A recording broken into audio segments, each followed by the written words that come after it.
আর এই মুহূর্তে যে খবরের দিকে নজর রাখবো আমরা দ্বীপ, জঙ্গি দমনে বড় সড় সাফল্য এনআইএ এসটিএফ এর। ধুবুরি সীমান্ত এলাকা থেকে জালে ইসলামিক স্টেটের ভারতীয় শাখার প্রধান হ্যারিস ফারুকি কিভাবে গ্রেফতার, কিভাবে এই হ্যারিস ফারুকি ট্রেস পেল পুলিশ, জানবো। আমাদের সঙ্গে রয়েছেন প্রতিনিধি সুমন কল্যাণ ভদ্র। সুমন কল্যাণ,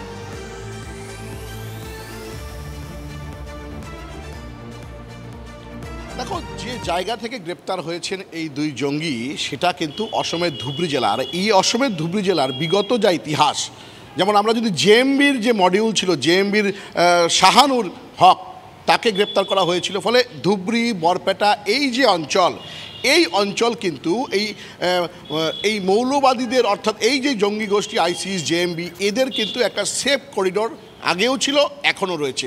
এই করিডোর ব্যবহার করেই এরা মূলত বাংলাদেশ থেকে যাতায়াত করে এবং ভারত হয়ে চলে যায় অন্য দেশে।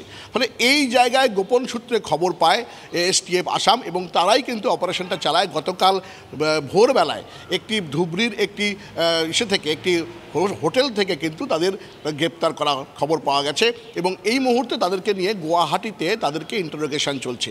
যেটা বলছিলে যে এসটিএফ এর কাছে, তাদের কাছে খুব একটা লিঙ্ক আছে, তারা প্রথমে খবরটি পান এবং খবর পেয়ে গোটা এলাকায় কিন্তু দুদিন ধরে তারা কিন্তু নাকাবন্দি করে রেখেছিলেন এবং গতকাল একটি একটি হোটেল থেকে তাদেরকে কিন্তু গ্রেপ্তার করা হয়েছে এবং এদের যেটা যুক্তি, এদের সূত্র যেটা জানাচ্ছে এসটিএফের, যে এরা এখান থেকে বাংলাদেশের দিকে একটা নাশকতামূলক কাজের একটা চেষ্টা করছিল, ওখানে যাওয়ার চেষ্টা করছিল। মূলত তাদের যেটা কারণ ছিল সেটা হচ্ছে রিক্রুটমেন্ট প্রসেস, কারণ তাদের কাছ থেকে আইসিসি যোগদান করা। বুঝতে পেরেছি, আমাদের সঙ্গে থাকো, বিস্তারিত আরো জানবো তোমার থেকে। তবে এই মুহূর্তে আমার আরেক সহকর্মী শিলিগুড়ি থেকে প্রসেনজিৎ আমার সঙ্গে রয়েছে। প্রসেনজিৎ, এনআইএর একটা সাফল্য তো বটেই, কিন্তু বাংলার যে সার্বিক নিরাপত্তার ছবিটা সেটা আরেকটু নিশ্ছিদ্র এবং নিরাপদ হলো তো এই ঘটনার জেরে?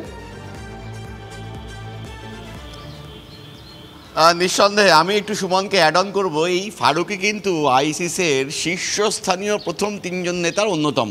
সেই জায়গা থেকে একটা বড় ব্রেক থ্রু। এমন একটা সময় ঘটনাটা ঘটলো যখন গোটা দেশ জুড়ে, আমাদের ক্ষেত্রে ভারতে নির্বাচন চলছে। তৃতীয়ত, যেটা গোয়েন্দাদের ভাবাচ্ছে, গত 1-1.5 মাস ধরে যদি আমরা দেখি, মণিপুর থেকে আসাম হয়ে বিভিন্ন জায়গায় যাওয়ার পথে আসামে বহুবার, একাধিকবার প্রচুর অস্ত্রশস্ত্র উদ্ধার হয়েছে। কোথাও না কোথাও গিয়ে এনআইএ তদন্তকারীরা মনে করছেন যে একদিকে যেমন যে কথাটা সুমন বলছিল যে রিক্রুটমেন্ট করা, তার পাশাপাশি অস্ত্রশস্ত্র এক জায়গা থেকে অন্য জায়গায় নিয়ে যাওয়ার একটা বড় চক্র হিসেবেই কাজ করছিল এবং যার কারণে নির্দিষ্ট কিছু কাজের জন্য কিন্তু এই শীর্ষস্থানীয় আইসিস নেতা তারা দুজন ভারতে প্রবেশ করেন এবং ধর্মশালায় ছিলেন ধুবড়ীতে। তাকে গতকালই গ্রেপ্তার করার পর দফায় দফায় জিজ্ঞাসাবাদ করা হচ্ছে। দিল্লির গোয়েন্দারা জিজ্ঞাসাবাদ করছেন, বিভিন্ন অন্যান্য যে গোয়েন্দা শাখাগুলো রয়েছে তারা জিজ্ঞাসাবাদ করছেন। তবে নিঃসন্দেহে বাড়তি নজর দেওয়া হচ্ছে বাংলাদেশ সীমান্তে। বাংলাদেশ এবং পশ্চিমবাংলার মধ্যে যে সীমান্তগুলো রয়েছে, আসামের ক্ষেত্রে যে এলাকাগুলোতে বাংলাদেশের সীমানা রয়েছে, সেই এলাকাগুলোতে কিন্তু বাড়তি নজরদারি করা হচ্ছে, হাই অ্যালার্ট ডিক্লেয়ার করা হয়েছে।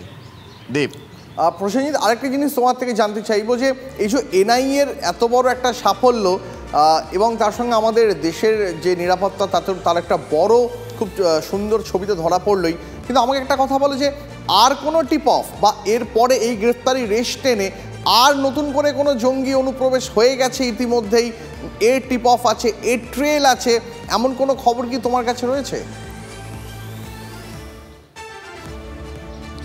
দেখো, যেটা মনে করা হচ্ছে যে অন্তত 5-6 জনের একটি দল ভারতে প্রবেশ করে এবং মূলত কুচবিহারের ভিতর দিয়ে আইদার মেখলিগঞ্জ অথবা অন্য কোনো একটি সীমান্ত ব্যবহার করে তারা প্রবেশ করেছিল দিন 3-4 আগে এবং তারা এই গত 1 সপ্তাহের মধ্যে অন্তত 2বার ভারতে আসে এবং বাংলাদেশ যায় এবং আবার ভারতে আসে। তাহলে প্রশ্ন, বাকিরা কোথায়? সেই বাকিদের খোঁজখবর কিন্তু শুরু করে দেওয়া হয়েছে। বিভিন্ন সীমান্ত যারা কাজ করে, যে গোয়েন্দা সংস্থাগুলো কাজ করে। তুমি আমাদের সঙ্গে থাকো, প্রাক্তন এনএসজি কর্তা দীপাঞ্জন চক্রবর্তী রয়েছেন আমাদের সঙ্গে। দীপাঞ্জন বাবু, আপনাকে স্বাগত জানাবো TV9 বাংলা স্টুডিও থেকে। আমি রুবেলা কথা বলছি। যে কেউ নয়, আইসিসের ভারতীয় শাখার প্রধান হ্যারিস ফারুকি সে জালে কত বড় সাফল্য, কিভাবে ডিফাইন করবেন আপনি? এটা একটা নিঃসন্দেহে বিরাট বড় সাফল্য। আমি এনআইএ কে আমি অভিনন্দন জানাই। স্পেসিফিক টিপ ছিল, কিন্তু চিন্তার ব্যাপার যেটা, যে দেখুন, এই আইসিস কিন্তু পূর্ব, যেটা ওরা বলছে পূর্ব খোরাসান, ভারতবর্ষের যে পূর্ব অংশ, বিশেষ করে বাংলা, এবং বাংলাদেশ, মায়ানমার একে নিয়ে যে পূর্ব খোরাসান তৈরি করছে, তার জন্য ওরা কিন্তু বারংবার আমির নিযুক্ত করছে। এর আগে আমির যা প্রধান আপনারা যাকে বলছেন, সে আমির মারা গেছেন এনকাউন্টারে, আমির ধরা পড়েছেন, ওরা ইমিডিয়েট আরেকজন আমিরকে নিয়ে আসছে। তো এটা ওই রক্তবীজের ঝাড়, এরা কিন্তু সাংঘাতিক ভাবে স্প্রেড করছে। বাট এটা সৌভাগ্যের ব্যাপার, এটা খুশির খবর যে আমাদের এনআইএ এরা ততটাই তৎপর। কিন্তু এটা নিঃসন্দেহে চিন্তার ব্যাপার যেভাবে আইসিস এখানে ছড়িয়ে পড়ার চেষ্টা করছে। এবং আপনারা জানেন যে বিভিন্ন কারণে তারা একটা কন্ডিউসিভ এনভায়রনমেন্ট পাচ্ছে, বিশেষ করে পশ্চিমবাংলার সীমান্তবর্তী জেলাগুলোতে। এটা চিন্তার ব্যাপারও একই সঙ্গে। রুমেলা, ধন্যবাদ দীপাঞ্জন বাবু।